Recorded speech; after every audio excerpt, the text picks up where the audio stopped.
throw the ball downfield, stretch the field, get some of the wideouts involved, and I think Jake can do that. We got to protect him to be able to do it. But ultimately, we wanted to come in here and play physical and establish a brand of football that we play, and I thought we did that. A couple short yardage situations, the offensive line kind of got stuff there. People are going to make something out of that because of its reputation. Are people going to make too much of that, or is it the kind of thing that you're going to be critical of as well? 325 yards rushing.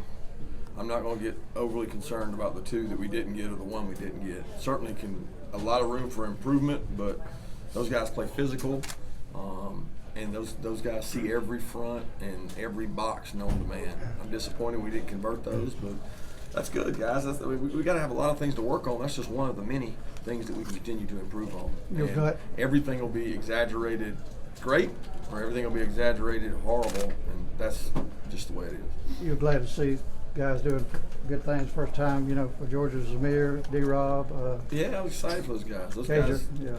busted their tail D-Rob's been there for 2 years, busting his tail and getting an opportunity to make some plays. I thought he was very comfortable.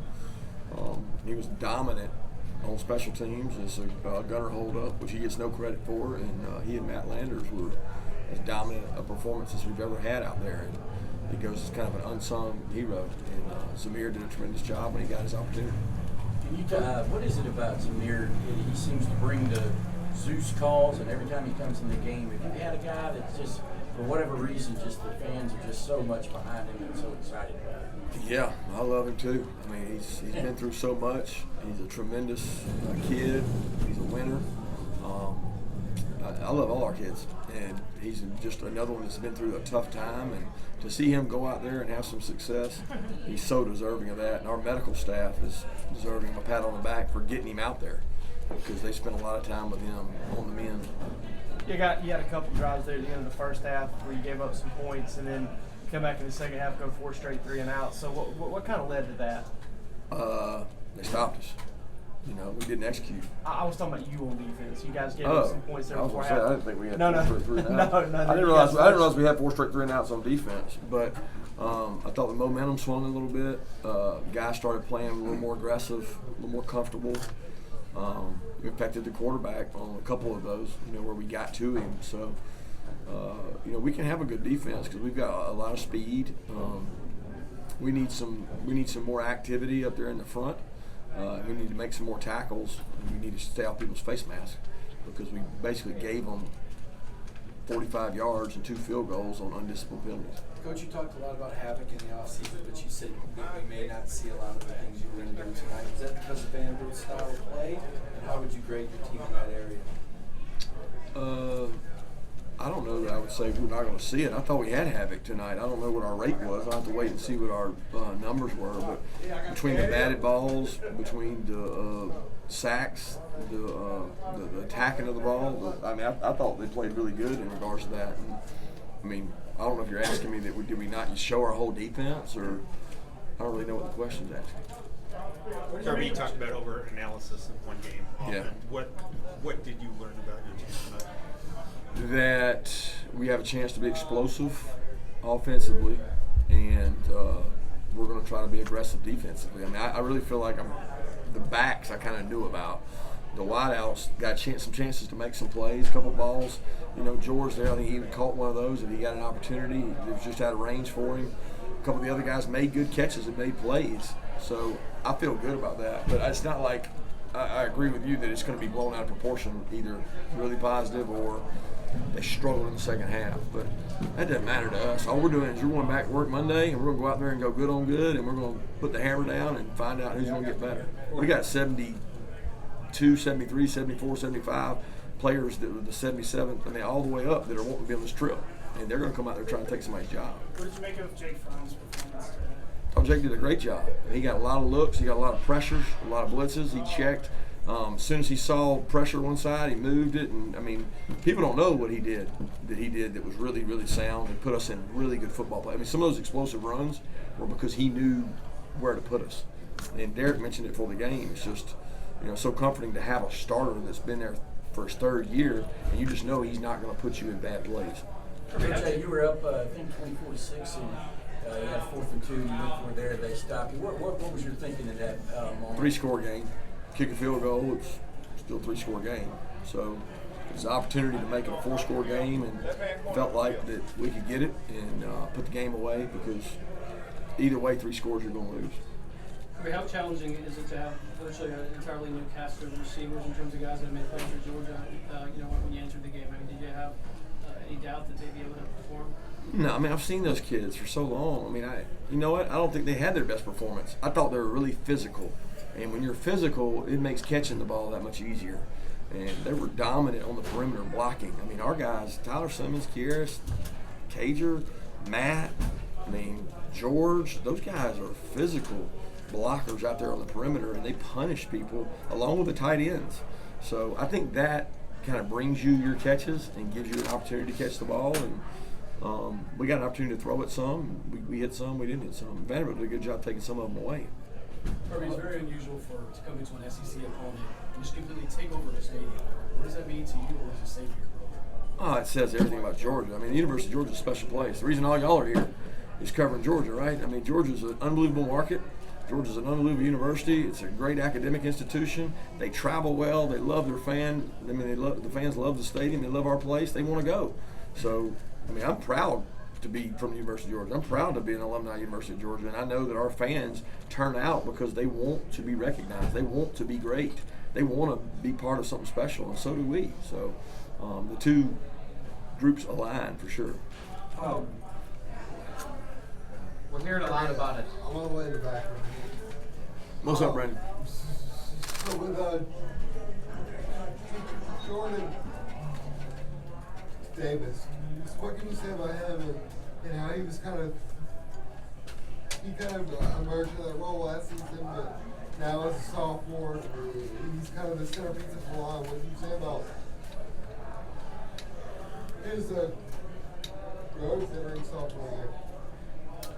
Well, the sky's the limit for Jordan. He's extremely athletic. He's big. He's smart. He's fun to talk to. I mean, he's just entertaining. But Jordan has to work really hard to keep his stamina up. People can negate him by going fast, by going hurry up. They can wear him down, but he's extremely physical. He is a typical SEC D lineman, and I can't judge how he played tonight because I don't know. I know he was hard to block. Vandy got 3 all-SEC talents on offense, Kirby. You got to feel good holding this team without a touchdown anybody in the SEC, I guess. I agree with that. I think those 3 players are good players, guys. I mean, if you'd have told me we'd have held them out without a touchdown, because Lipscomb's been here forever. Pinckney's been ferocious in the back is really good. So, I mean, I know from how we played them last year, we struggled last year now to be able to control these guys. And now they didn't have a quarterback, and that's a big difference, the guy that gets the ball to them. But we got a good football team offensively when it comes to those 3 guys. Coach, first time in a long time you guys have started with an SEC opponent. How difficult is that when they know you so well, and really the room for error gets much smaller? It's all relative. I mean, we know them, they know us. I mean, it's first game, it's the second game. I mean, everybody's on a comparable playing field. And with the crowd was the biggest thing, because when you go on the road, it's going to be hard to play, but felt like a home game with our fans and all the momentum. So it helps having a very established offensive line, established quarterback to be able to go on the road and play your first game. But we grew up some tonight, but guys, we haven't scratched the surface of where we can go.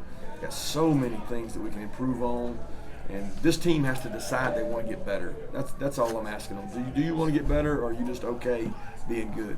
And that good's not going to be good enough. We saw Demetrius Robertson be a bigger part of the offense tonight, really, than, I guess, any game last year. Is that more about the guys that were here last year being gone, or more about an evolution that's occurred with him?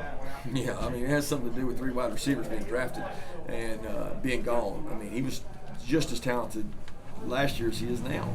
He just doesn't have a 10 400-meter guy in front of him, a 7th-round pick and a 4th-round pick. So he's able to get opportunities. And he's taken full advantage of those. I mean, Demetrius, he comes to work every day.